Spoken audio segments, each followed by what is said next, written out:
Por que caímos em relacionamentos abusivos? A fragilidade emocional que nos aprisiona. Como dores mal resolvidas, carências afetivas, feridas emocionais e falta de identidade nos tornam vulneráveis a aceitar migalhas emocionais, abusos e desrespeito.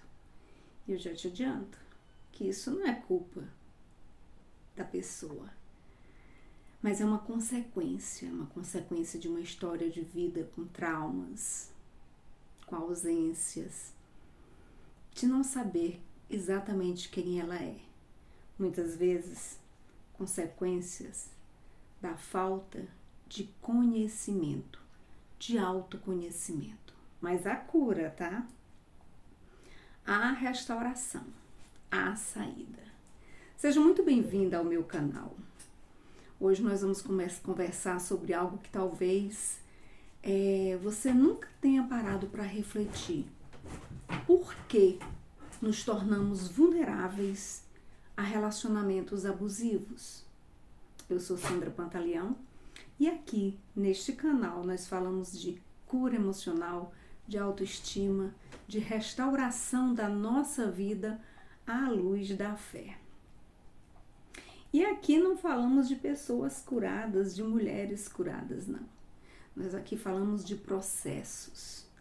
Eu mesma, eu sou uma pessoa que hoje, aos 57 anos de idade, vivo constantemente em processos de mudança, processos de autoconhecimento, processos de autocura, porque isso faz parte da nossa vida, isso faz parte da nossa história. Isso faz parte, isso é a nossa existência em si.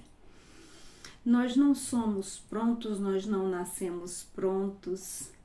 A vida, ela funciona, ela tem essa dinâmica de nascimento, vida e morte.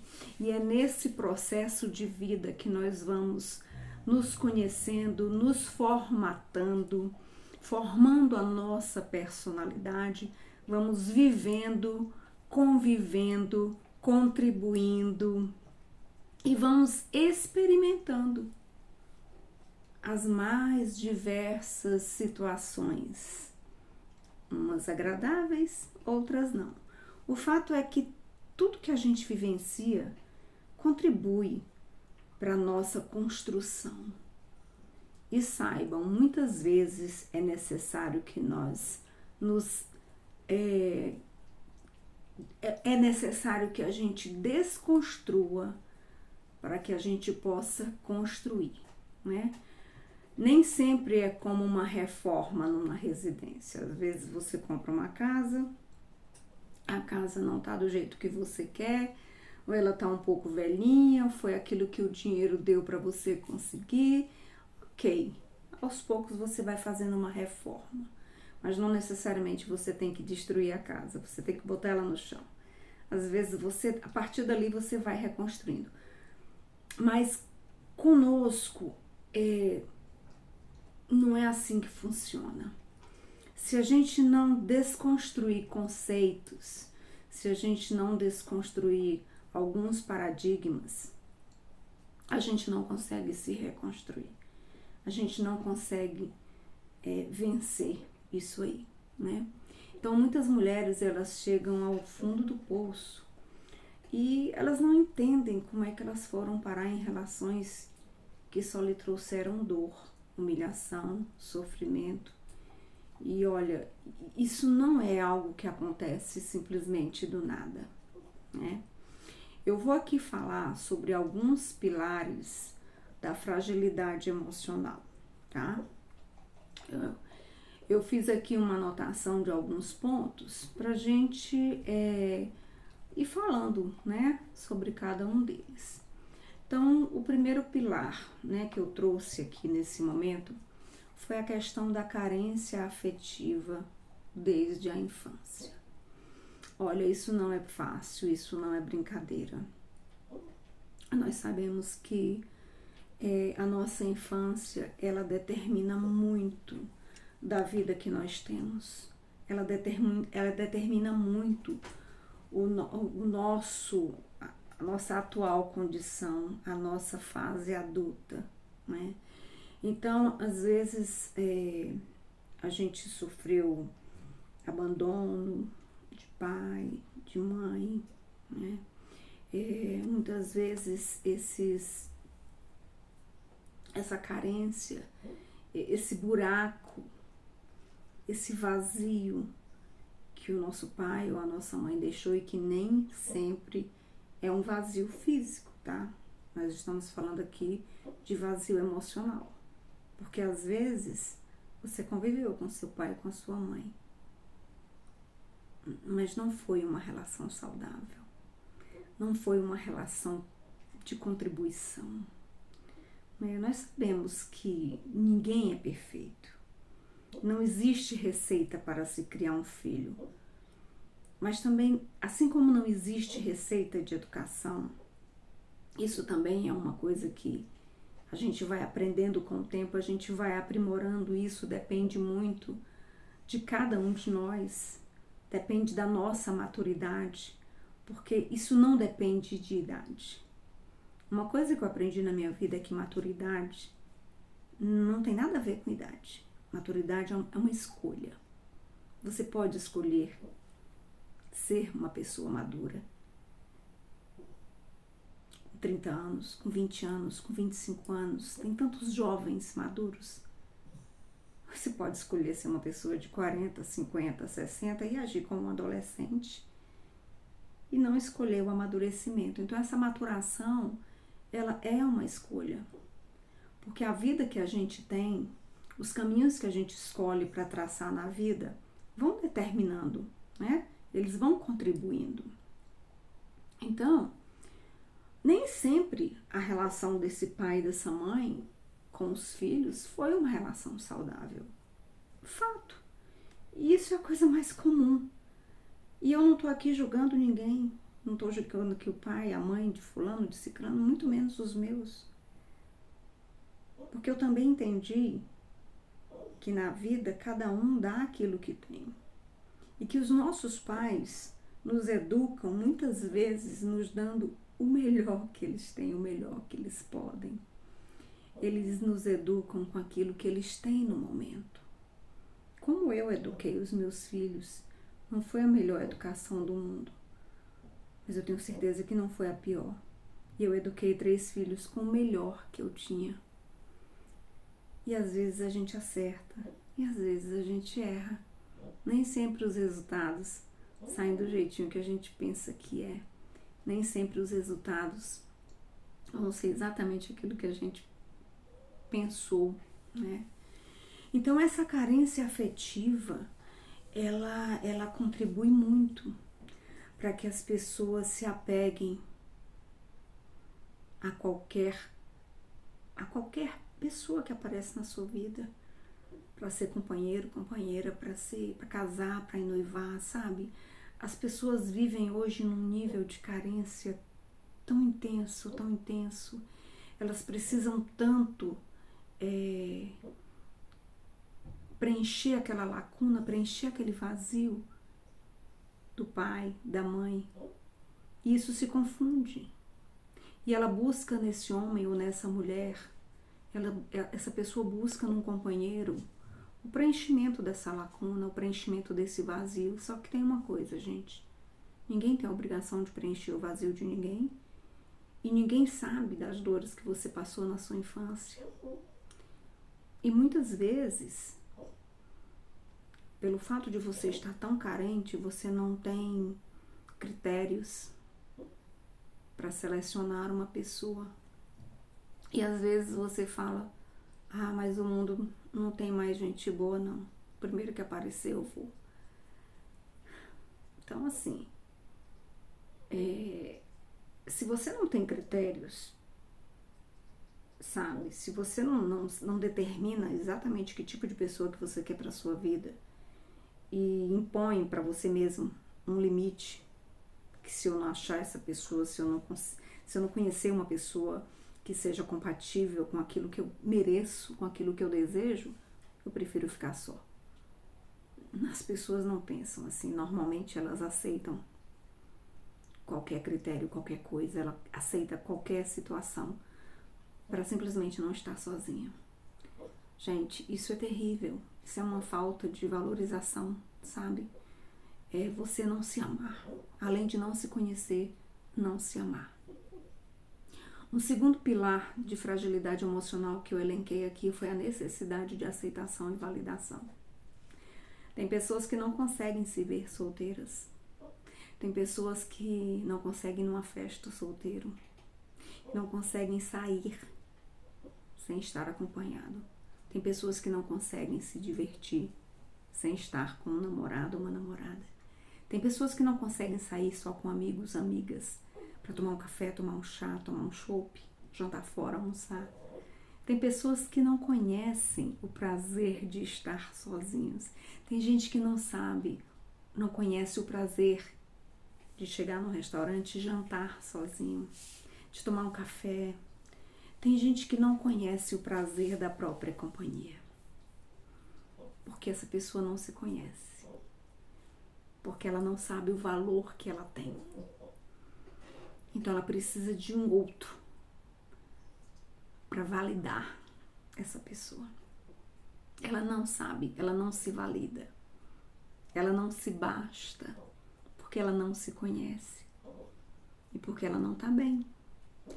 Então, infelizmente, isso chega a ser trágico, porque essas pessoas ficam num índice, num patamar de vulnerabilidade, e elas acabam aceitando viver qualquer coisa com qualquer pessoa, aceitando muito menos do que aquilo que ela merece, e sofrendo muito nas mãos de pessoas narcisistas, de pessoas tóxicas, de pessoas de predadores. A verdade é essa, de predadores. Eu elenquei também um terceiro ponto que eu acabei de falar, a ausência de amor próprio e identidade. Quando você não se ama, você não tem noção do que você merece. Porque se você não se ama, porque você não se conhece. O primeiro mandamento da lei de Deus era amar a Deus sobre todas as coisas e amar ao próximo como a si mesmo. Gente, como é que eu vou amar o próximo como eu amo a mim mesmo se eu não me amo? Se eu não me amo, como eu sou capaz de amar o outro? Quem não vive bem sozinho, como vai ser capaz de viver bem com outra pessoa? Quem não se conhece, quem não sabe o que merece, quem não reconhece os seus próprios limites, como que essa pessoa vai ter condições de viver a dois? Como, gente? Não existe. Viver com outra pessoa não é uma coisa fácil. Conviver não é fácil. Conviver com filho, com pai, com mãe não é fácil, que dirá com outra pessoa que você acabou de conhecer. Ah, não, mas eu conheci há 1 ano, 2 anos. Pelo amor de Deus. Sabe? Então, assim, deu tempo. Essa pessoa atende aos teus critérios? Você merece viver aquilo que ela está te oferecendo? Mas, conviver é uma troca. O que você está oferecendo dentro dessa relação? E o que você está recebendo? Né? É um jogo de trocas, de amor, de carinho, de compreensão, de parceria. Sabe? É dividir, multiplicar, somar. O outro critério, o outro ponto que eu trouxe aqui, né, que faz parte, é um dos pilares da fragilidade emocional, são as feridas emocionais não curadas, que eu falei lá no começo também, a rejeição, o abandono, a humilhação, a traição, a injustiça. Veja bem, às vezes você foi uma criança rejeitada pelo pai ou rejeitada pela mãe, mesmo que conviveu.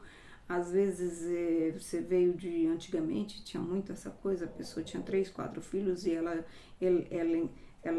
tinha lá o eleito dela, o que ela gostava mais, e as pessoas não tinham muito critério e mostrava na cara mesmo quem era o predileto, e às vezes esse fator rejeição contribui para você, na sua personalidade hoje, contribuiu para formar quem você é hoje. Que tipo de rejeição, que tipo de abandono que você sofreu? Abandono da família? Abandono dos amigos? Abandono dos filhos? Que humilhação que você sofreu na sua vida? Que traição você sofreu? Que injustiça você sofreu? Que feridas você tem que você não está buscando primeiro curá-las? Está achando que um relacionamento vai curar suas feridas? Não vai, gente. Não vai. Pode até ser que crie uma casca, mas sem curar o que está por dentro. E isso volta, e volta com força. Um outro pilar, crenças. Crenças distorcidas sobre o amor. Coisas como, por exemplo, é melhor ficar com ele do que estar sozinha. Outra crença, eu vou ficar com ele assim mesmo porque, quer saber, eu vou conseguir mudar ele. Uma outra crença, vou ficar com ele porque eu acho que Deus quer que eu carregue essa cruz para sempre. Gente, pelo amor de Deus. Uma hora eu vou gravar um outro vídeo, que é isso aqui, essa história das crenças, é conteúdo para mais de 2 vídeos. Eu tenho um trabalho muito interessante com relação às crenças limitantes, depois eu posso até trazer aqui pra gente, e a gente vai discutir sobre isso, e a gente vai trabalhar sobre crenças limitantes. Quem sabe a gente eu não consigo fazer um exercício onde a gente faça uma substituição de crenças limitantes por crenças possibilitadoras. A gente substituir tudo aquilo que nos limita por aquilo que nos possibilite crescer. Né? Então, eu trouxe esse assunto aqui porque eu acho ele muito interessante. Nós vamos debater muito sobre isso. Eu gostaria que vocês dessem a opinião de vocês. Escreva aqui no canal, fala alguma coisa. Se esse conteúdo está sendo útil para você, tá? Fala para mim. Se você lembrou de alguém, manda esse vídeo para quem você acha que merece escutar. Sempre tem alguém passando por essa dor, né? Sempre tem alguém que está sequestrado emocionalmente. E quando a gente está sequestrado emocionalmente, a gente não consegue enxergar nada.